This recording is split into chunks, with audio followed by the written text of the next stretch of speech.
कभी आप ब्रह्म मुहूर्त में जगे हैं? जगकर आकाश की ओर देखेंगे तो पाएंगे कि भोर होने से ठीक पूर्व रात्रि तनिक अधिक घनी हो जाती है। अर्थात जब समस्याएं अपनी चरम सीमा पर होती है तो उनका हल निकट होता है, परंतु जो इस अंधकार से हार जाता है वो इस अंधकार में डूब जाता है, और जो संघर्ष करता है वो उस अंधकार से उभर आता है। सदैव स्मरण रखिएगा, अंत चाहे कितना भी अंधकारमय क्यों ना हो, उसके पश्चात एक नया आरंभ फूटता है, एक नया उदय होता है।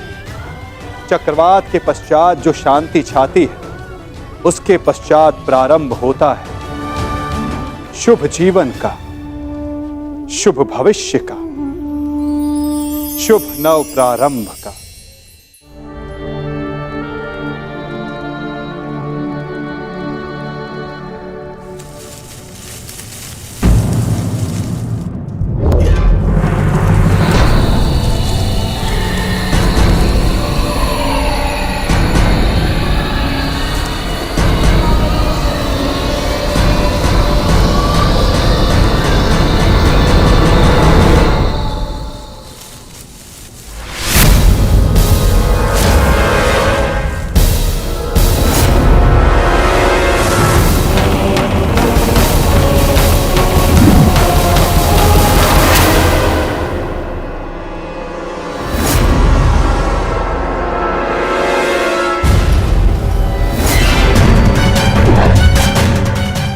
सावधान, पीछे हट जाओ, अन्यथा परिणाम भुगतने के लिए सज्ज हो जाओ।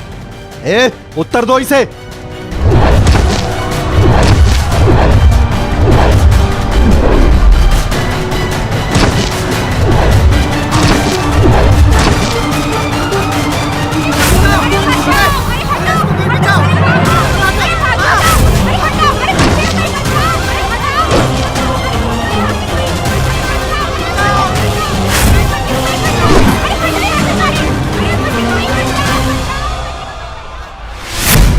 ये क्या?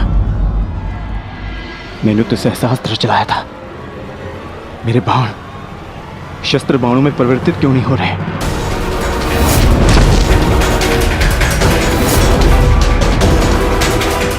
मेरा लक्ष्य कैसे चूक सकता है?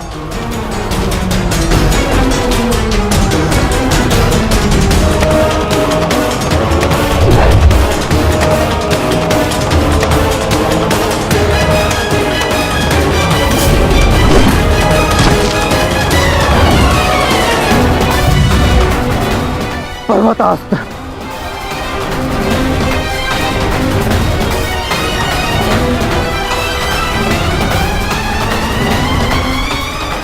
ये सब क्या हो रहा है? बाण प्रकट क्यों नहीं हो रहे? कैसे करूंगा मैं सबकी रक्षा?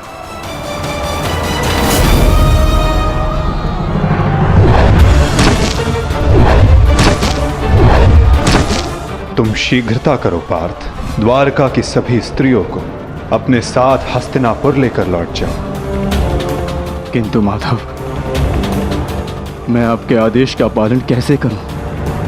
कैसे करूं इन सबकी रक्षा?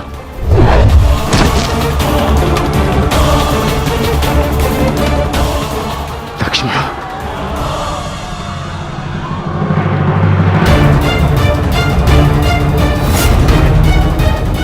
इधर छुप के बैठिए। उठ, उठ, चलो, चल, चल। काकाश्री, काकाश्री।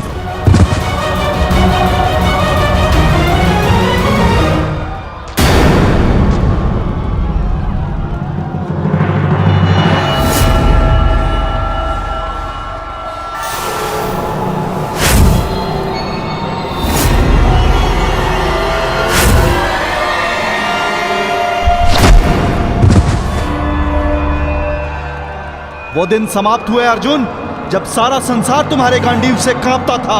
अब नवयुग आरंभ हो चुका है।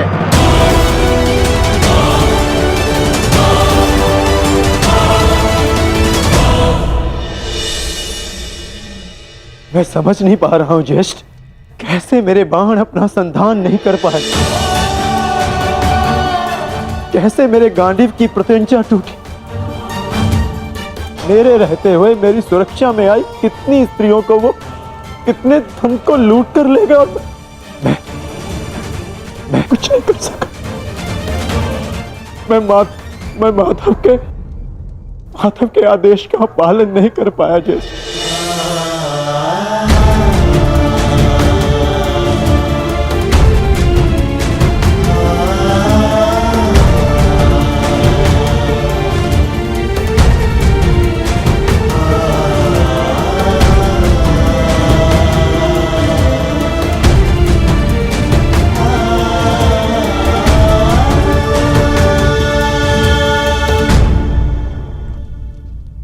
सब नाश हो गया, कुछ नहीं बचा। माधव का संदेश क्या है अर्जुन? हर प्राणी के जीवन का एक कारण होता है, एक लक्ष्य होता है पार्थ, और उस लक्ष्य के पूर्ण हो जाने के पश्चात उसका सृष्टि में रहना संतुलन बिगाड़ता है। द्वारका की सभी स्त्रियों को और बालकों को अपने साथ हस्तिनापुर लेकर लौट जाओ, ताकि वो हस्तिनापुर के परिवर्तन का भाग बनकर धर्म के मार्ग पर चल सके, नवीन युग का आलिंगन कर सके। मैं समझ गया अर्जुन, मैं समझ गया।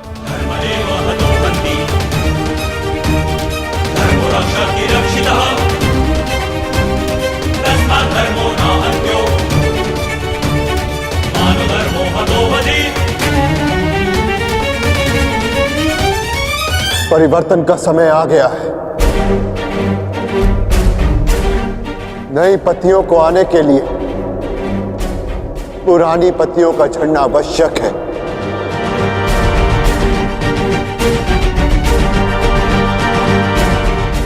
आपका मंतव्य क्या है आर्य? शीघ्र ही सबको सब कुछ समझ आ जाएगा।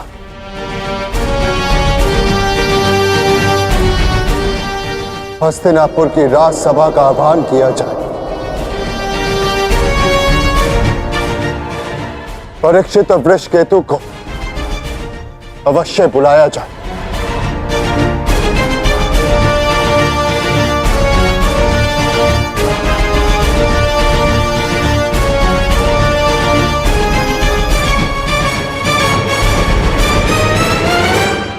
आज ये सभा यहां इसलिए बुलाई गई है, जो योग्य है उसे उसका अधिकार प्राप्त हो।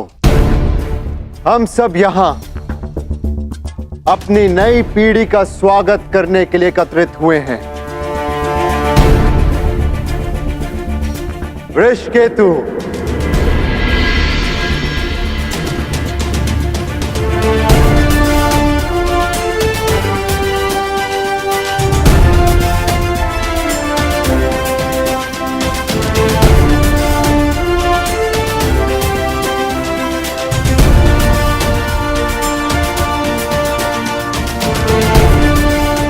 परीक्षित,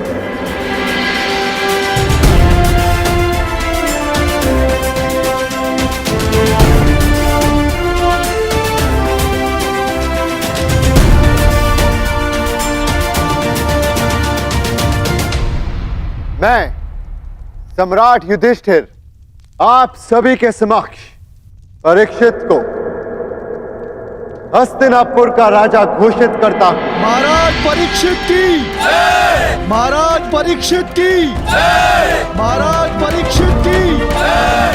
महाराज परीक्षित की जय! और वृषकेतु को इंद्रप्रस्थ नरेश घोषित करता हूं। महाराज वृषकेतु की जय! महाराज वृषकेतु की जय! महाराज वृषकेतु की जय! महाराज वृषकेतु की जय!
महाराज परीक्षित की महाराज वृषकेतु की महाराज परीक्षित की महाराज वृषकेतु की। सदैव एक दूसरे का साथ देते रहना और स्मरण रखना कि शक्ति बिना उत्तरदायित्व के भान के विनाश लाती है। सदैव अपना उत्तरदायित्व स्मरण रखना।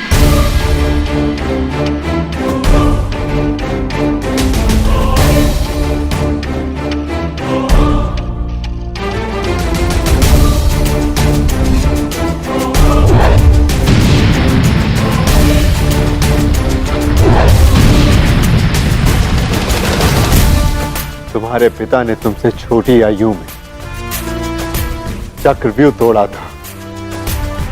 ध्यान रहे, काम, क्रोध, मद, मोह और आसक्ति के चक्र में मत पड़ना पुत्र। हमें तुमसे अनेकों आशाएं हैं।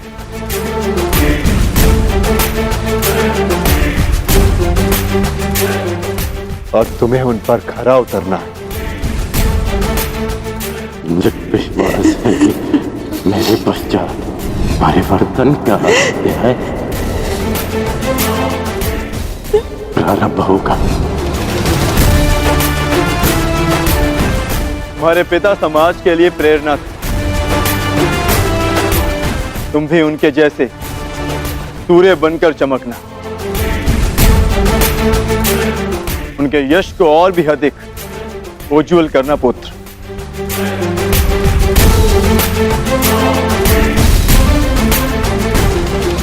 और स्मरण रखना पुत्रों, मनुष्य का कर्म उसके चुनाव, उसकी नियति का निर्धारण करता है। सदा शुभ कार्य करना। महाराज वृषकेतु की महाराज परीक्षित की महाराज वृषकेतु की महाराज परीक्षित की महाराज वृषकेतु की महाराज परीक्षित की महाराज वृषकेतु की महाराज परीक्षित की शौचमिन्द्रिय निग्रह निर्विद्या सत्यं क्रोधो दशकं धर्मलक्षणम् निर्विद्या सत्यं क्रोधो दशकं धर्मलक्षणम् दशकं धर्मलक्षणम्।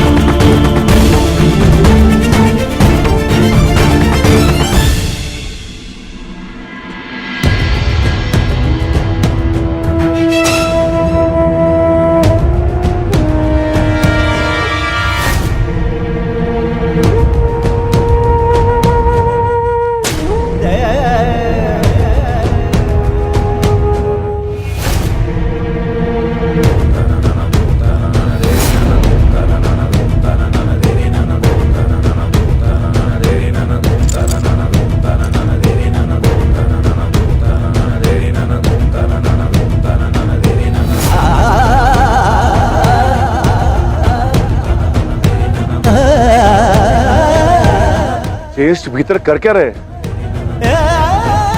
उन्हें भीतर के काफी समय हो गया है। हमें भीतर जाकर देखना चाहिए।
आप इन वस्त्रों में?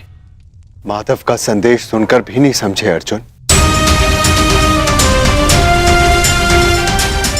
एक समय के पश्चात जब मनुष्य के जीवन का लक्ष्य पूर्ण हो जाता है तो उसकी उपस्थिति सृष्टि का संतुलन बिगाड़ देती है। इसीलिए मैंने यह निर्णय लिया है कि मैं महाप्रस्थान करूंगा।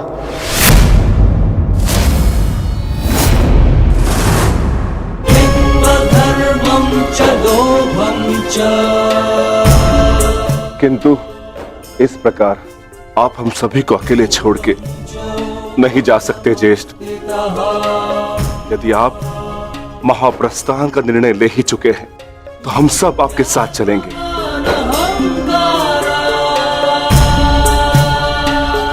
क्योंकि जहां आप हैं ज्येष्ठ, वही हमारा घर है। हाँ ज्येष्ठ, मनुष्य अपनी परछाई के बिना अस्तित्व में कैसे रह सकता है? हम पांचों भाई एक दूसरे की परछाई हैं। हम ना एक दूसरे के बिना रहेंगे और ना ही जिएंगे।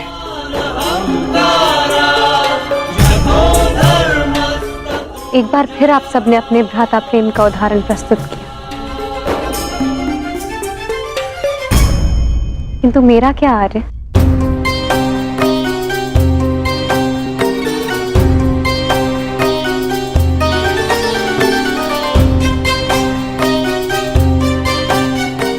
पांचाली, मैं जहां जा रहा हूं वह मार्ग बहुत कठिन है और तुम सब उस मार्ग पर नहीं जा पाओगे।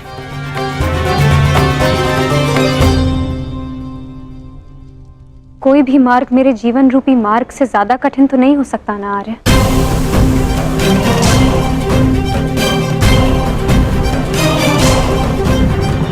राज्यसभा में हुए वस्त्र हरण के संताप को मैं सह गई, ये सोचकर कि मेरे पांचों पति मेरे साथ हैं, मेरा प्रतिकार लेंगे।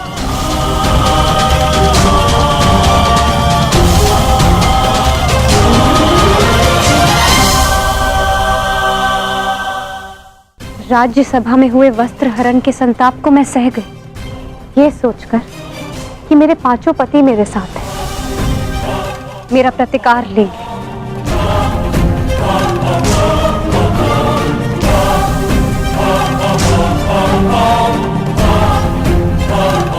तेरह वर्षों के वनवास और अज्ञातवास को हंसते हंसते काटा, ये सोचकर कि मेरे पति मेरा त्राण करेंगे। मेरे पुत्रों की असमय मृत्यु से कठिन कोई और कंटक तो नहीं हो सकता ना आर्य, परंतु सहा मैंने, क्योंकि मेरे पुत्रों के पिता, मेरे पांचों पतियों का सानिध्य मुझे प्राप्त है। और आज आप मुझे ही छोड़कर जा रहे।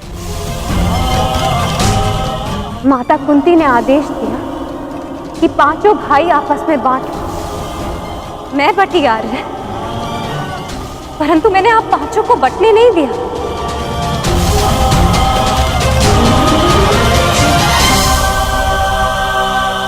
चाहे मार्ग के कांटे हो या पत्थरों की ठोकरें, हम सबका प्रारब्ध साथ है।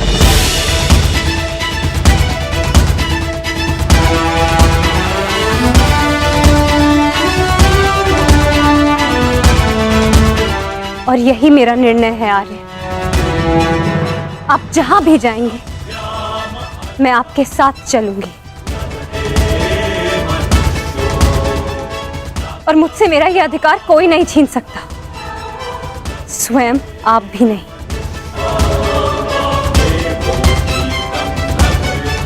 मैं चयन कर चुकी हूं आर्य।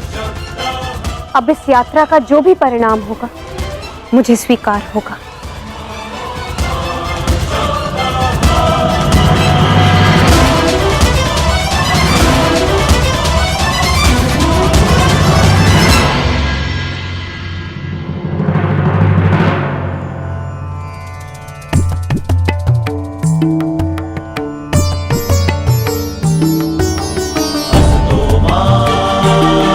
सद्गमया नमसो मा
मैंने कौरवों और तुम में कभी भी पक्षपात नहीं किया। यदि प्रिय युधिष्ठिर को ये स्वीकार है तो हस्तिनापुर नया राज्य बनाने में तुम्हारी सहायता करे। परंतु पुत्र, इसके बदले मुझे भी तुमसे कुछ चाहिए। तुम्हारी माता कुंती यही हस्तिनापुर में रहे। आज तक के इतिहास की सबसे बड़ी, सबसे रोमांचक, मनोरंजक द्यूत क्रीड़ा हम सबके जीवन का सबसे बड़ा खेल होगा।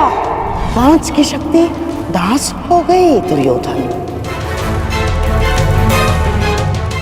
युधिष्ठिर भी तुम्हारा दास हो गया। जो विजय संसार के सबसे बड़े युद्ध में नहीं मिल सकती थी, वो युद्ध के चाल में तुम्हारी हो गई। वो शेष है द्रौपद पुत्री पांचाली। पांचाली पांचाली पांचाली पांचाली पांचाली। अब ये द्रौपद पुत्री पांचाली विधिवत तुम्हारी दासी हुई। दुशासन, तुम मेरा अपमान करने वाली उस दासी को अपने इन भुजाओं से उसके बाल पकड़कर खींचकर इस सभा में लेकर आओ। दुर्योधन, तुम अपनी सीमा का अतिक्रमण कर रहे हो। वहीं पूर्ण विराम लगा दो। तुम इस भांति एक स्त्री का अपमान नहीं कर सकते। सावधान दुर्योधन, आप अपनी प्रतिज्ञा की सीमा में बंधे हैं पितामह। आप अपने वचन से बंधे हैं आचार्य। और तुम कर्ण मेरी मित्रता के बंधन में बंधे हो कर्ण। लीजिए ज्येष्ठ, आपका आदेश ना मानने वाली दासी। आओ दासी द्रौपदी, आकर मेरी टंगा में बैठो। आओ। वस्त्र हरण करो इस दासी का।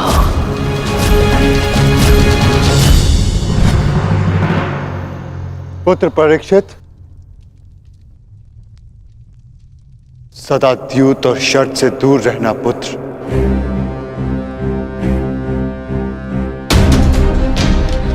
क्योंकि ये मनुष्य को काल के गर्त में पहुंचा देता है।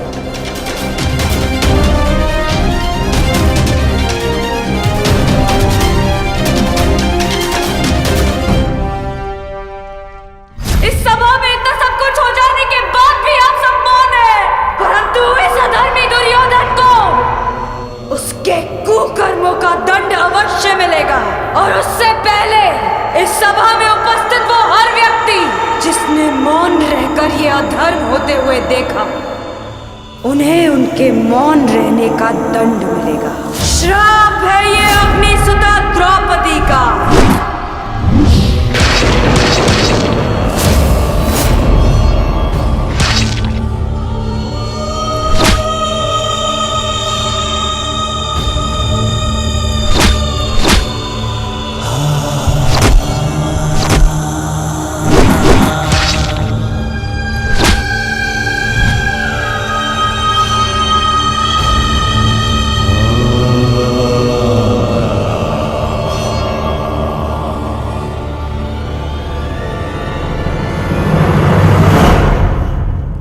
सदा स्त्री का सम्मान करना पुत्र।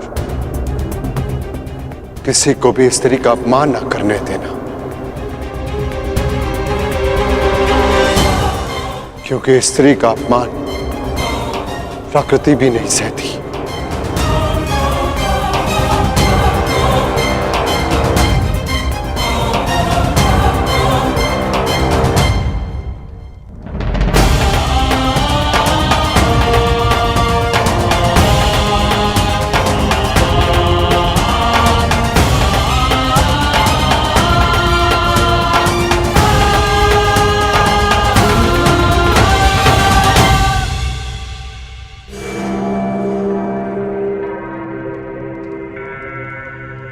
मैं दुर्योधन आज हस्तिनापुर के सिंहासन को दांव पे लगाता हूं।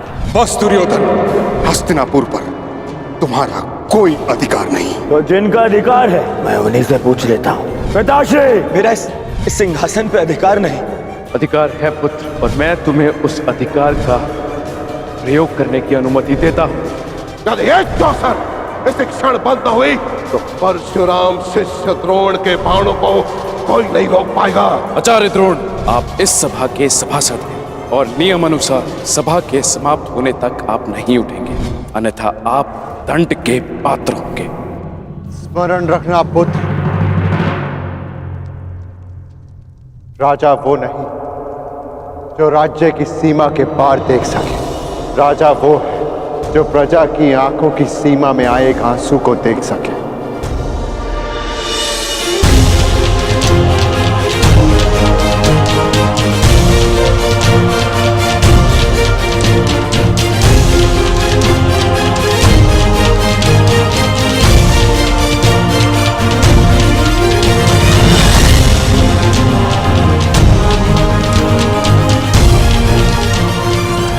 राजनीति का नहीं, सदा प्रजा नीति को ध्यान में रखकर निर्णय लेना पुत्र,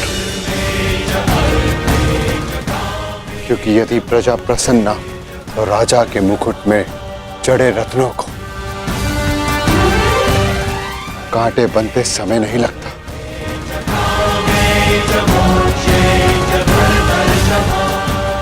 धर्म के साथ शासन करना,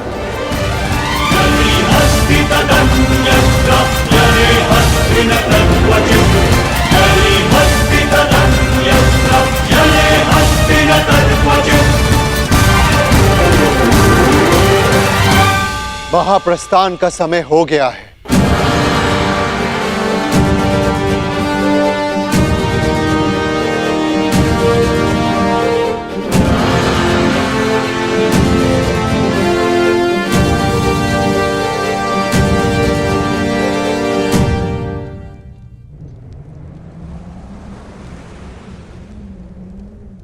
वानप्रस्थ में प्रस्थान करने का समय आ गया है।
प्रणिपात पिताश्री।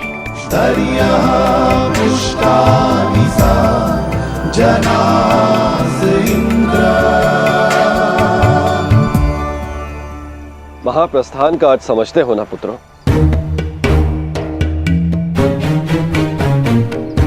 महाप्रस्थान का अर्थ है कि तुम इस संसार को त्याग कर परलोक जाना चाहते हो।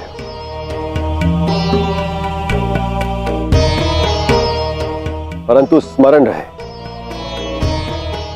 यह मार्ग इतना सरल नहीं है पुत्रों। हमारे समक्ष अनेक विपदाएं, अनेक समस्याएं उत्पन्न होंगी।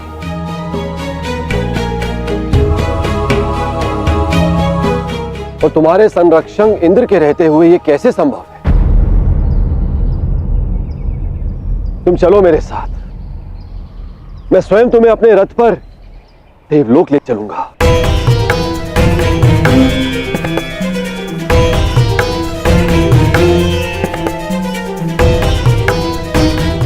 आपका हमारे प्रति ये प्रेम गदगद कर देने वाला है इंद्रदेव।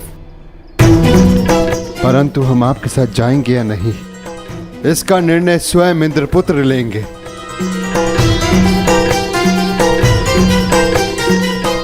अर्जुन, निर्णय तुम्हारा है।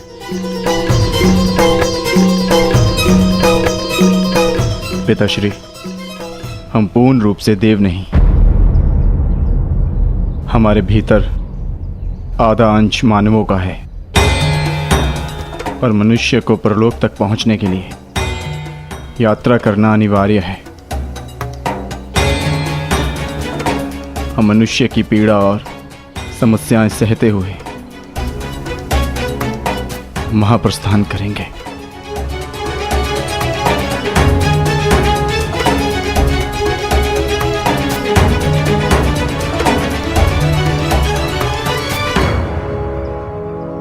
मुझे तुम पर गर्व है पुत्र।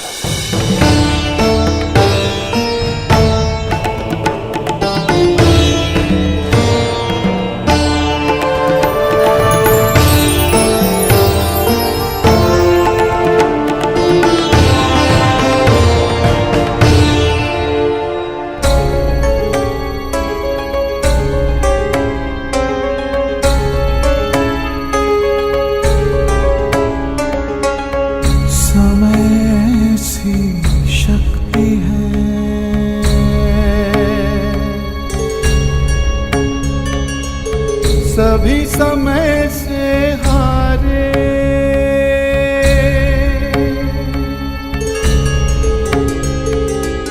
समय से शक्ति है, सभी समय से हारे। राजा हो या रंग सभी बनते रहे बेचारे। समय बड़ा महान है इस जग में, समय बड़ा महान, समय बड़ा महान है इस जग में, समय बड़ा महान।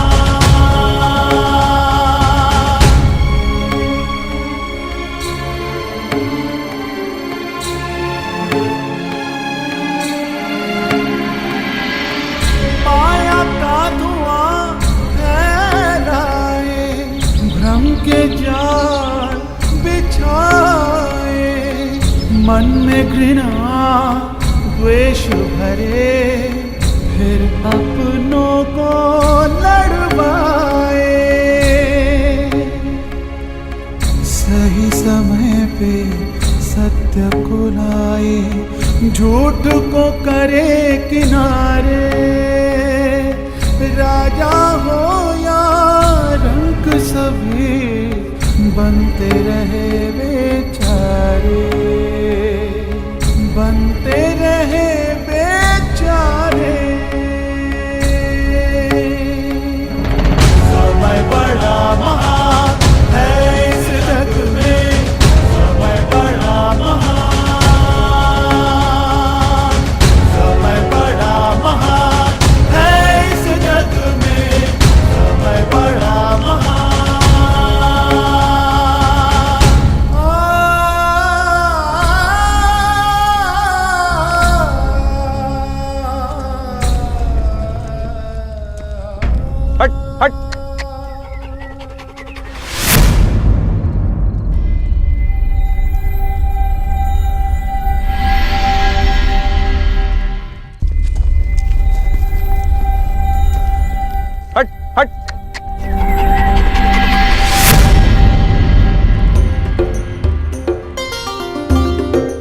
देखिए ना ज्येष्ठ, कब से ये कुकुर हमारा पीछा कर रहा है। जाओ, हमारे पास तुम्हें देने के लिए कुछ भी नहीं है। प्रतीत होता है कि आर्य नकुल के रूप पर मोहित हो गया है।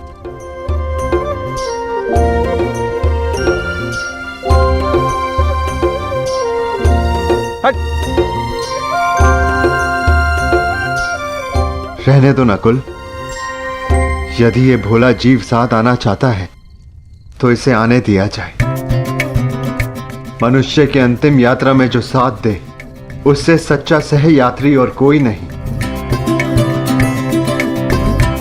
और फिर क्या पता, इस कुकुर को भी इसका लक्ष्य प्राप्त हो जाए। आने दो।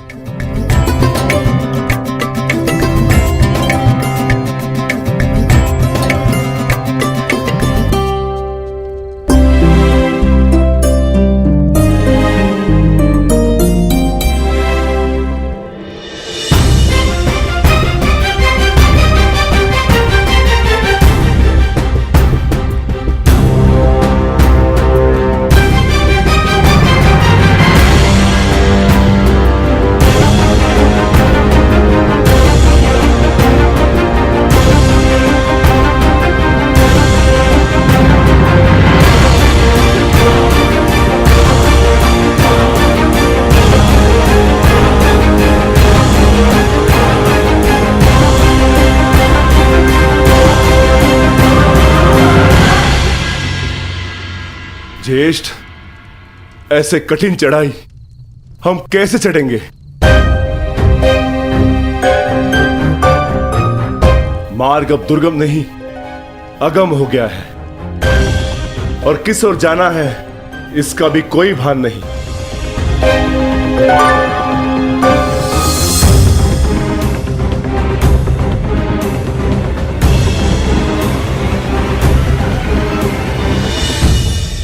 हमें कैलाश पर जाना है भीम, और अब वही मार्ग दिखाएंगे